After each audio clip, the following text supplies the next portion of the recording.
HCAM News is supported by our viewers and by Hopkinton Drug, located in this historic New England town since 1954. They are a multifaceted store dedicated to providing clients with an array of healthcare options.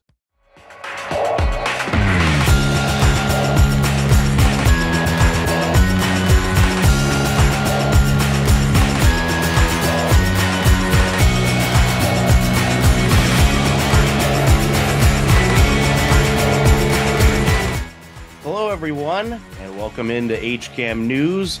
I'm HCAM News Director Tom Nappy, here to fill you in with what's happening in Hopkinton.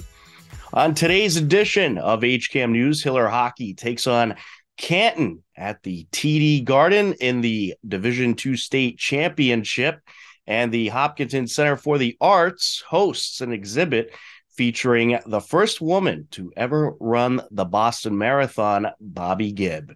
But first, some new employees were recently welcomed to town by the Select Board. The Select Board confirmed the town manager's appointment of Diane Hendrickson as a treasurer-collector. This will be an internal promotion. Diane has been with the town of Hopkinton for 16 plus years, starting as the interdepartmental secretary for the public schools. Then worked as the administrative assistant for 5 years, and has been our assistant treasurer for 11 years.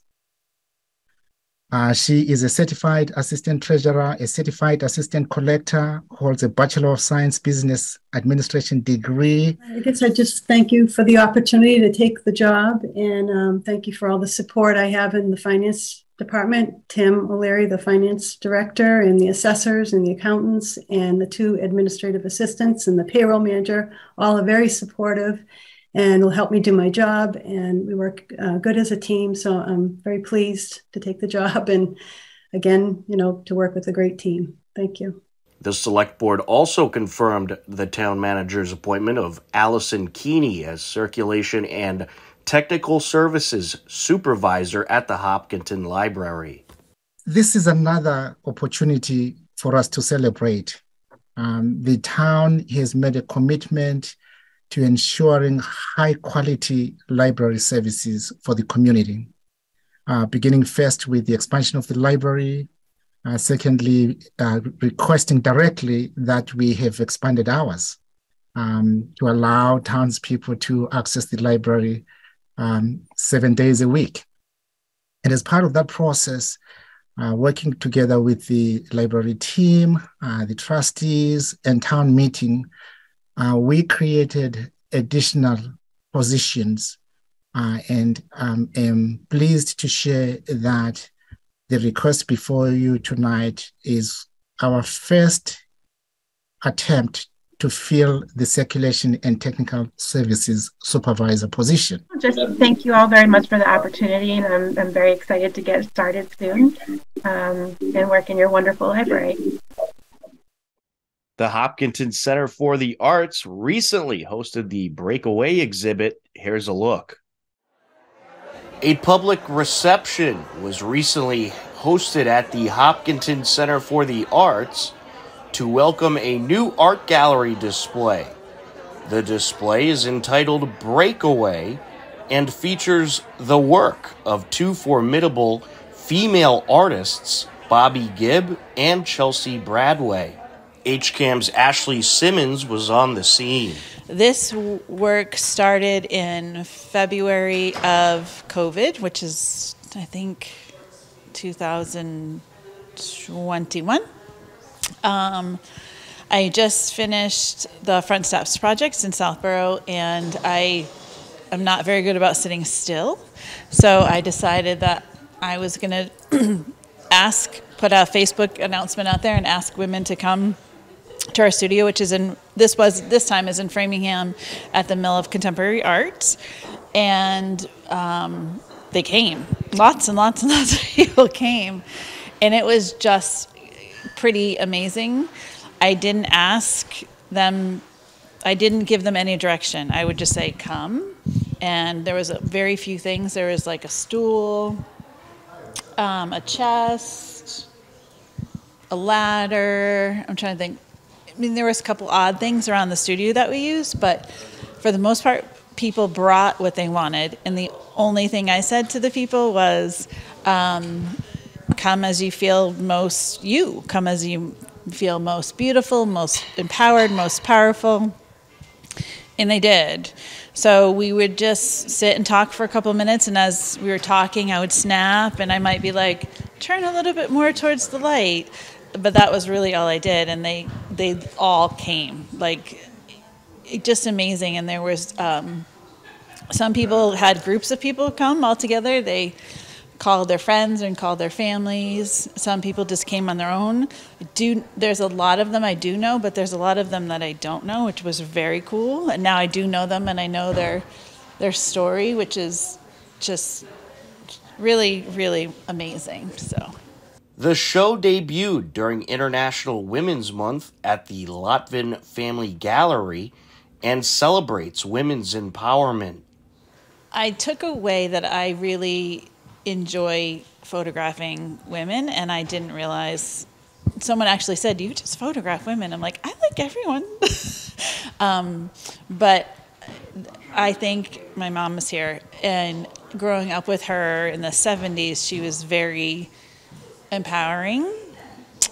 She left college to have me, and then went back to college when I was in grade school at Smith. And then when I was in high school, she was working on a graduate degree. And when I was in college, she was working on her PhD. So growing up as an only child right from the beginning, I was definitely empowered. And this is like this oozes my mom, even though she says that this was all me. But she really made me feel I can do anything and be anything. So what did I learn? Your question is, I learned that anyone can do anything they want to do, and everyone should feel good about themselves and empowered, and they should not let anyone tell them otherwise. Well, I always loved to run. I mean, even as a kid, we all run. We love to run. We're running around. We're playing games. We go to the beach and we run up and down and so forth. And everybody else stopped running, but I was still running. I loved running. I just loved to run it because it gave me a sense of freedom. And I'd run with the neighborhood dogs up in the woods, and I'd run and run and run and run. And then I'd flop down and I'd look up at the trees and the beautiful sun. And I think being an artist too, I appreciated nature. And I also studied science. I studied biology and physics and math and all those things that were, in those days, my mother would say, those are useless subjects for a woman. You should take typing to have something to fall back on until you get married. This is in the 50s and early 60s. And so I was always kind of rebelling against that idea that as a woman, your opportunities were so limited, and you lived in this little box, doing endless housework and never getting to fulfill your dreams. That she had wanted to be a journalist and travel the world, and here she was, spending her days scrubbing the floor, doing dishes, and so she was unhappy. Unfulfilled, and there's no reason that a woman can't have a career and follow her dreams and be married and have children. You can do the whole thing. So that's what I wanted, broaden the horizons a bit. And so I was kind of rebelling against that. And I'd go up and run in the woods, and that's where I felt free and I felt alive. And the sun was kind of shimmering down through the trees, and I'd see a green field, and I just full of joy. And there was no other way of expressing it than running full speed across the field. And so when first time I saw the Boston Marathon, I'd never heard of it growing up. In 1964, my dad and I went out to see it, and I just fell in love with it. I had never seen people running before, and it was something that harked back to something so fundamental about being human. Standing on two legs and running, running together like this. So I wanted to be part of it, and it was totally irrational, way outside the social norm. This is a cool thing. So I got the idea for this from Camilla Rainville. Her poem is Be a Lady, they said. And why am I blinking on her name? The woman from Sex and the City read it. I think it was on YouTube, and I watched the YouTube, and I was Miranda, whatever Miranda's name is, I'm blanking. She read it, and it was so powerful. And it was all about you can't wear a short skirt, you can't do this. A lot of can'ts, can't. And I was like, well, bleep that. You can. And that's where it came from. Again, COVID being just a lot of time in hands. I mean, I did still teach. That was still a thing that we were doing, but we also had more time because we weren't going to school. We were doing it through Zoom, so yes, that's where it came from. And do you have any message for young women wanting to do something? Yeah, I say you can reach for the stars. There is no ceiling. Like, you know, Bobby Gibb, break that glass ceiling, do what it is that you want to do. And if you don't feel like you can do it alone, grab your women or your girls or your ladies or your people, whoever it is, men, you know. I have nothing against men. I married one. I have a son. That's what I would say. I'd say do it. Just do it. Forget what other people have to say and just do it. We're going to take a quick time out on HCAM News. A whole lot more ahead. Don't go anywhere. HCAM programming is supported by our viewers. Thank you. And by Phipps Insurance Agency, representing companies such as MapFree Insurance. Their family-owned independent agency is deeply rooted in the communities they serve and offer time-tested insurance products to fit individual needs. Since 1950, Phipps Insurance specializes in home, auto, business, condo, and renters insurance.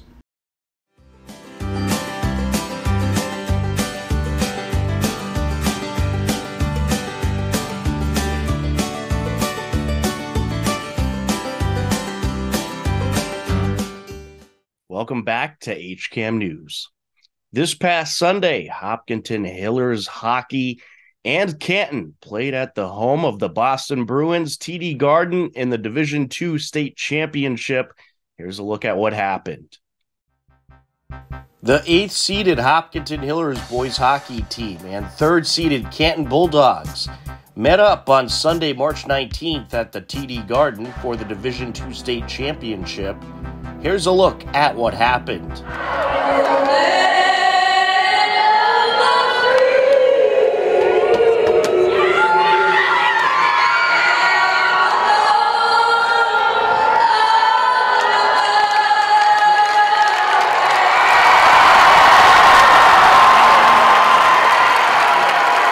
There by Turgey is wide. Another shot here, wide of the net. That shot delivered by Matt Anderson. Canton putting some very good pressure on here in these early minutes. Mara looking to break up the ice. Hit delivered by Chaput.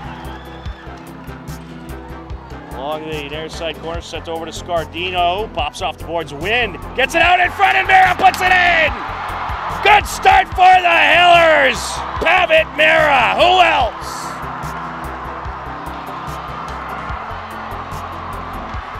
And that goal comes at 11:48 left in the first period. It was a terrific send-up by Wynn, and Mara puts it in.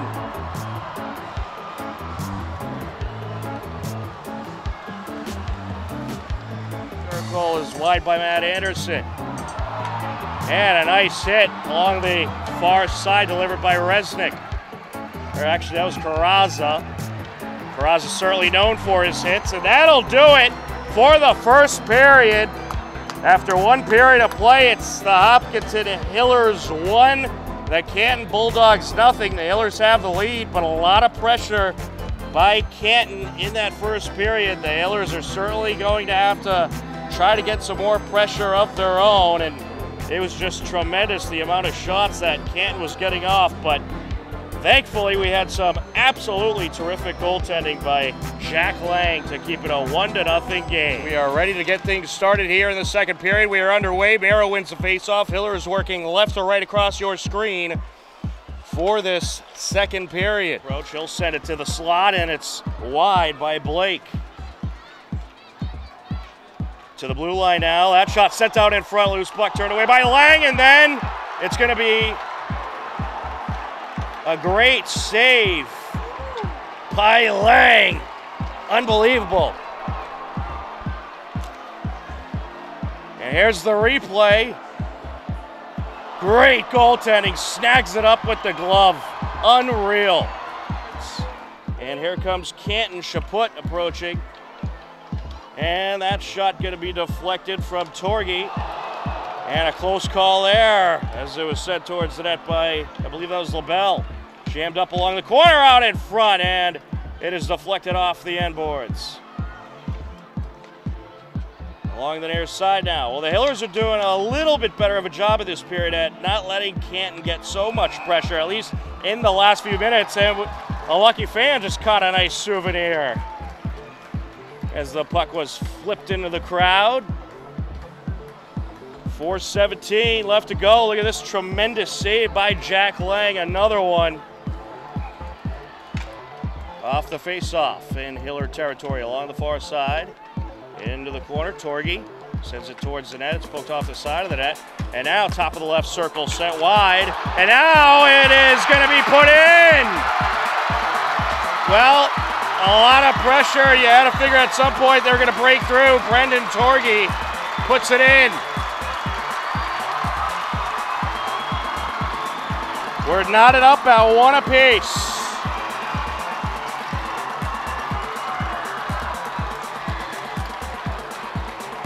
Here's the replay here off the post. Went the initial shot, and then Torgi able to just poke it in. Approaching DiGirolamo, matched up with Wynn. And shot and another score there. Brian Middleton goes 5-hole.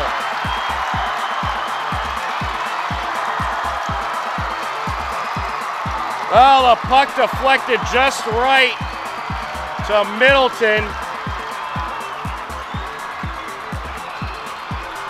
And he was able to pop it in to make it 2-1. Corner, and that'll do it for the second period, and some emotions taking over at the end there. It's been a very physical game, but you certainly are going to have to keep your cool if you are the Hillers. You have some work to do to get back into this game. It is Canton 2, Hopkinton 1. We are through 2 periods here at the TD Garden. D2 Girls Championship. It was Duxbury defeating Canton 5-2. So congratulations Duxbury on a state championship title and Canton on a tremendous season as we are underway in the third period. Hillers working right to left across your screen. There. Across goes Ian Tosca. And it's stolen away. Thomas sends it to the circle, and it's rung in. Quite a goal. Jeffrey Chaput.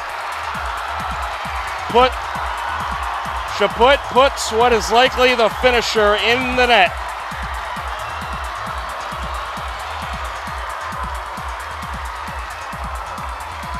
And it was just a good feed, and Chaput just found the open side of the net, goes glove side, and rings it in.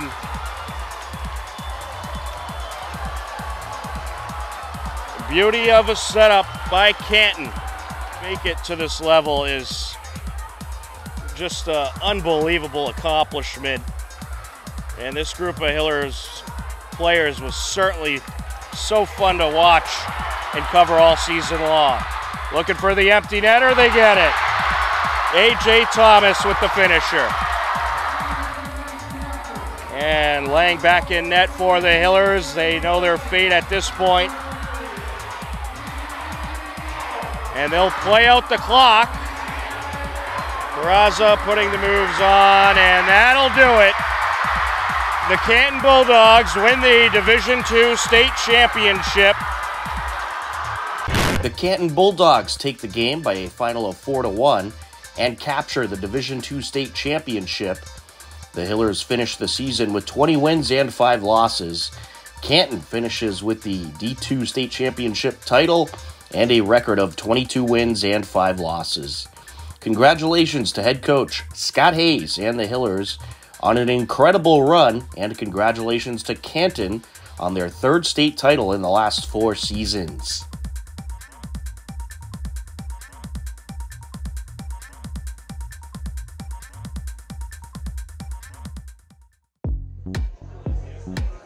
The Hopkinton Center for the Arts recently hosted the Hopkinton High School Honors Art Display Reception HCAM's Matt Clark was on the scene to capture the festivities and to take a look at the terrific artistry. So the art that I've been making, my theme is mostly isolation, both within like bad moments of the isolation and good moments.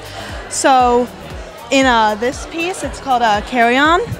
I have the concept, these two are connected.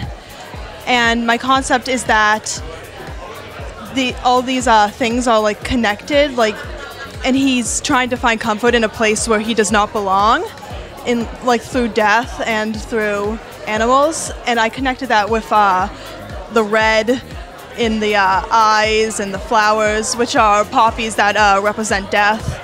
And this one is Madhyarat, and it's like a study of a place in Nepal. And my concept for that one was like finding comfort in like the silent moments of life with isolation. And the title means midnight in Nepali. And then my other one, I called it The Corvid's Abode. And this one was mostly before I had come up with my concept, but it can still kind of be applied because he's alone and he's like kind of collecting a few things. And it's sort of, I tried to go for a sort of ethereal feel to it. So yeah, that's my works. Thank you. Can you answer, what makes you want to do art? I've been doing art for like a really long time, and I just like to be able to create things and make things that are my own, and I like to see the final results of my work. Okay, awesome. And one last question. Other than your own, what's your favorite piece you've seen here tonight? Oh, my favorite piece? It's probably Jada Miller's over there with the three hands and the strings. It's like about the strings of fate. I find it to be a very cool concept.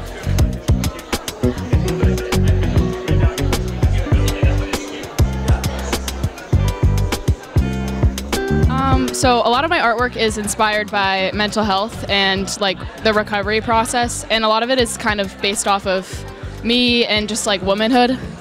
Art has really been like a good kind of coping strategy. It's been a way to like express myself. I've always done art ever since I was a kid. I've always been a drawer. Yeah. Is there anything you want to say about any particular piece? Mostly every single piece that I do typically takes around like 2 to 3 hours to do. Kind of like the shorter pieces are more of like the collage type, and longer ones would typically be like full frame. Yeah. Okay, cool, awesome. I just have one last question for you. Other than your own, what would you say is your favorite piece on display here tonight? Oh, I love the hands by Michaela Scanovan. They're fantastic. I love looking at them.